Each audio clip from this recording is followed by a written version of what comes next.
inspection report to the Commission to see, we had about 355 observers, and all of them consolidated some of the findings, and we shall be presenting.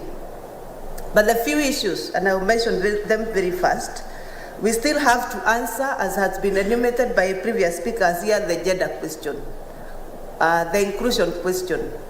We expected, my expectation this time, especially with Katiba Institute ruling, was that because we were supposed to present a third of the candidates to be of either gender, I expected at least we be at 1/3.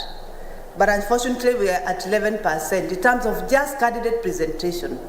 However, we note that it's a growing list as compared to the previous election, but we still have to look at that. I still take issue on the issue of legal reform.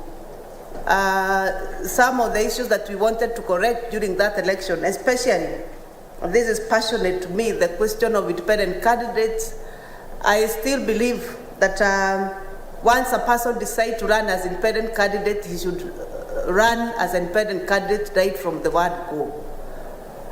I do not expect we are going to strengthen political parties if people will come through the process of nomination through the political parties, and when they failed to get the ticket from the political parties, they suddenly, in en masse, move to become independent candidates.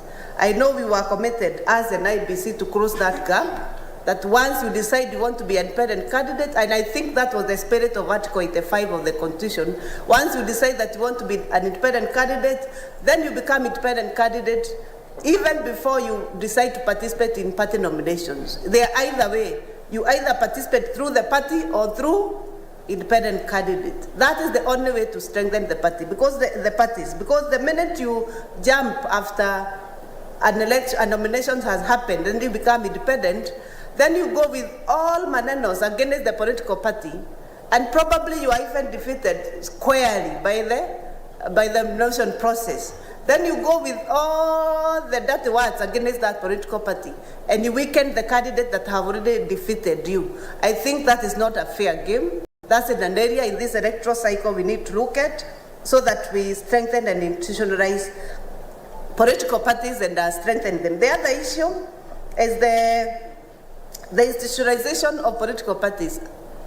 Even as we question political parties, which I have some question, even me, which I question with them, we still must appreciate that they have made some significant progress. In this nomination, we have seen almost zero violence during party nominations. And I think we should clap for them. Even if they never did anything else better, they actually did nominations with zero violence. At least minimal. If there was, it's very minimal, almost negligible. Indeed, the only public incident was when the ballot papers of one of the parties were banned somewhere in Ebu. The rest, they were minimal, but contrary to other previous elections. We saw parties doing IDRM, internal dispute resolution mechanism, courtesy of the change of law that happened in January this year. And we saw majority of the cases of the dispute be resolved at the party level. And that halved the disputes that were presented to court by half. It cut the disputes that were presented to court by half. I also want to commend IBC for the dispute resolution committee, which we are also involved, which actually was very better organized this particular time. And I think it's an area that we continue to build on, because dispute resolution is significant in the electoral process.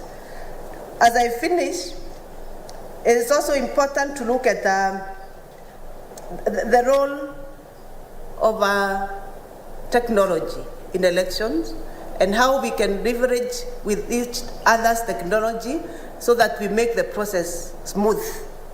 The ORPP had digital reforms to put the register of membership of political parties out there, so that Kenyans can check their membership and are able to resign and join political parties online.